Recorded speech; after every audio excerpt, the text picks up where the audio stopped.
You are watching FNI News. जहाँ सारे के सारे पॉलिसी डिसीजंस लिए जाते हैं उसी तरीके से स्टैंडिंग कमेटी एमसीडी में होती है। और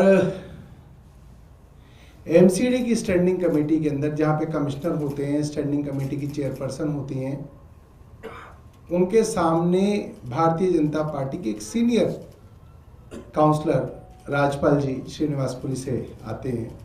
उन्होंने अपनी ही एमसीडी पर बहुत गंभीर भ्रष्टाचार के आरोप लगाए। उन्होंने आरोप लगाए हैं कि जो लैंडफिल साइट्स होती हैं, जहां पे मुख्यमंत्री जी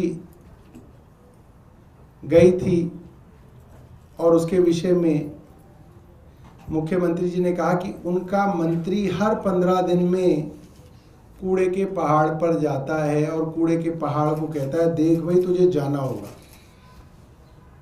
हर 15 दिन में उसको कहता है तुझे जाना होगा, और मुख्यमंत्री कह रही है ऐसे ही वो चला जाएगा। मगर भारतीय जनता पार्टी के पार्षद बता रहे हैं कि वहां पर बड़े स्तर का भ्रष्टाचार चल रहा है। अब आप उस भ्रष्टाचार को समझिए वो क्या है। जगह जगह दिल्ली के अंदर जो अलग अलग जोन्स हैं, उन जोन्स के अंदर प्राइवेट कंसेशनर्स को रखा गया है कि वो घर घर से कूड़ा उठाएंगे और कूड़ों के खत्तों से कूड़ा उठाएंगे और उस कूड़े को इकट्ठा करके बड़े बड़े ट्रक्स में लैंडफिल साइट्स पर लेके जाएंगे। अब वो कैसे होगा, कैसे इस चीज़ का आकलन होगा कि किसने कूड़ा साफ किया है नहीं किया। एमसीडी कूड़ा देखने नहीं जाती लोगों के घरों में कि वहां साफ हुआ नहीं हुआ ना। एमसीडी कहती है भाई हम लैंडफिल साइट्स पे ट्रक में तोलेंगे कि तुम कितना कूड़ा हमारे पास लाए। उससे हमारे अंदाजा हो जाएगा कि तुमने दिल्ली साफ कर दी, इसलिए इतने टन कूड़ा तुम ले आए। और इतने टन कूड़े का प्रति किलो का जो हिसाब है, जो यहाँ पे पार्षद साहब बता रहे हैं 2250 से 2750, उसकी पेमेंट उस कूड़े की हो जाएगी। अब देखिए दो चीजें हैं जिससे ये साबित हो रहा है कि पार्षद सही कह रहे हैं। क्या है वो दो चीजें? पहली बात, दिल्ली में लगातार सेंट्रल जोन के अंदर आप चले जाएं, ये लगातार शिकायतें हैं कि भाई कूड़ा जो है उठ नहीं रहा, कूड़े के खत्तों पे सड़ रहा है वो कूड़ा। लोगों के घरों से डोर टू डोर भी कूड़ा नहीं उठाया जा रहा, कूड़े के अंबार लगे हुए हैं, नंबर एक। और दूसरा कि जो कंसेशनर है उसको लगातार कूड़े की पेमेंट हो रही है कि भाई तू लैंडफिल साइट पे कूड़ा ले आया, ले पेमेंट। तो इनके पार्षद ने बताया कि जहां लैंडफिल साइट्स है वहां पे नीचे कई जगह पर, तेखंड, ओखला और 2-3 जगह बताइए, वहां पर दिल्ली के कंस्ट्रक्शन साइट से निकाला हुआ मलबा लाया जा रहा है।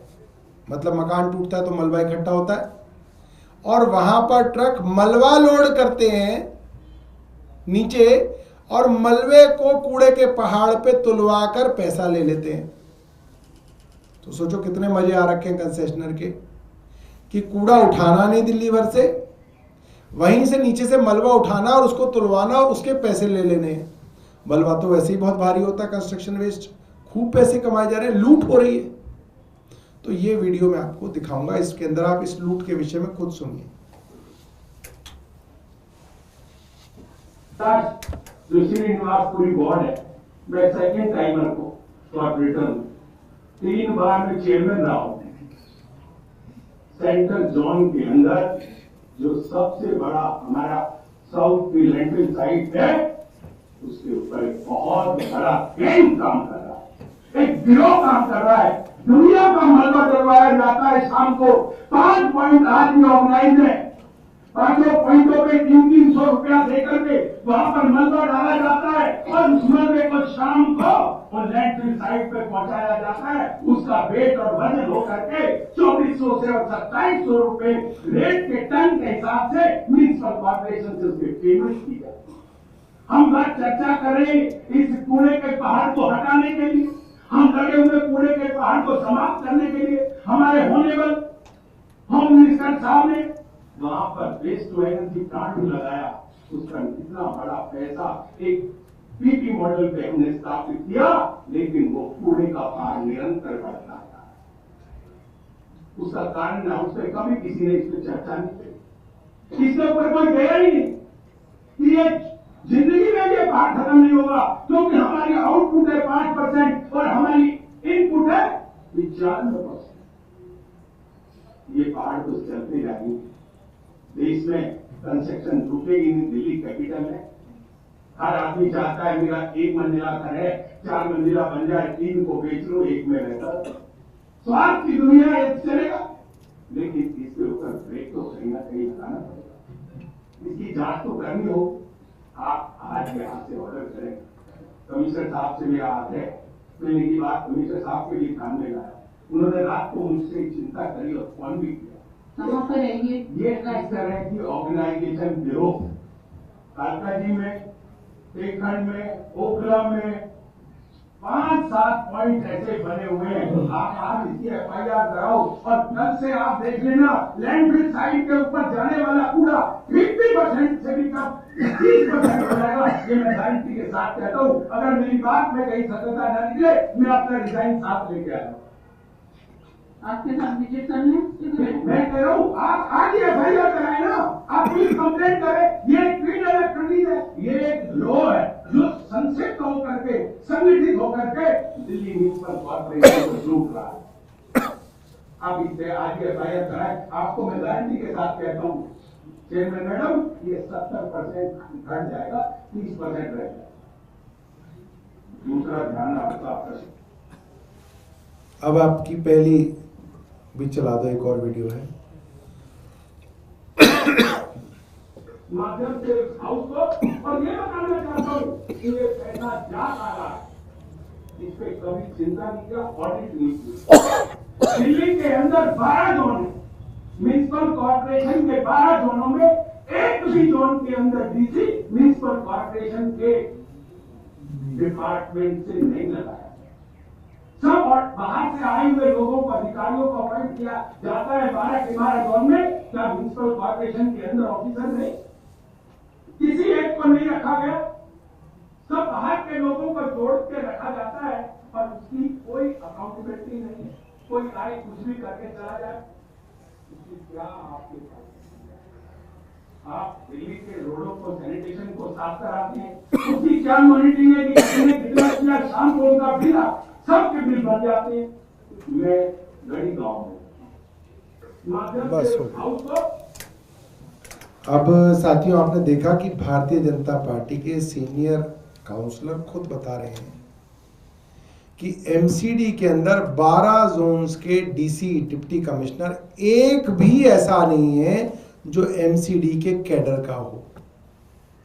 कोई स्टैटिस्टिकल सर्विसेज से आ गया, कोई रेलवे सर्विसेज से आ गया, कोई किसी और जगह से आ गया और यहाँ पर डेपुटेशन के नाम पर लूट करके DC बन जाते हैं, लूट मचाते हैं। 5 साल में करोड़ों रुपया इतना पैसा कमा लेते हैं कि इनकी 7 पुश्तों को फिर कमाने की जरूरत नहीं है। एक एक DC इतना पैसा कमा रहा है दिल्ली की MCD में आने के लिए। तो ये सवाल तो सीधा सीधा जो है होम मिनिस्टर साहब से, भारत के गृह मंत्री से, कि MHA ऐसा क्या कर रहा है कि ये दूर दूर से अफसरों को लेके वो MCD में डेपुटेशन पे ला रहा है और वो अफसर यहाँ पे लूट मचा रहे हैं। पिछली बार जो स्टैंडिंग कमेटी की मीटिंग हुई उसमें भारतीय जनता पार्टी के शाहदरा जोन के एक पार्षद, जो कि स्टैंडिंग कमेटी के सदस्य हैं, ये भी स्टैंडिंग कमेटी के सदस्य हैं, स्टैंडिंग कमेटी में हो रहा है, स्टैंडिंग कमेटी के सदस्य कह रहे थे, पंकज लूथरा, कि उनके जो DC हैं बादल कुमार, ऑन रिकॉर्ड है, मिनट्स में है, कमिश्नर से उन्होंने कहा कि बादल कुमार जो हमारे DC हैं वो बिल्डिंग बनाने के लिए बिल्डिंग वालों से पैसा लेते हैं। ऑन रिकॉर्ड कहा कमिश्नर से, और कमिश्नर ने वापस उन काउंसलर को कहा, बीजेपी के काउंसलर को, कि पैसा तो तुम लोग लेते हो। ये हालत हो गई है आज स्टैंडिंग कमेटी की।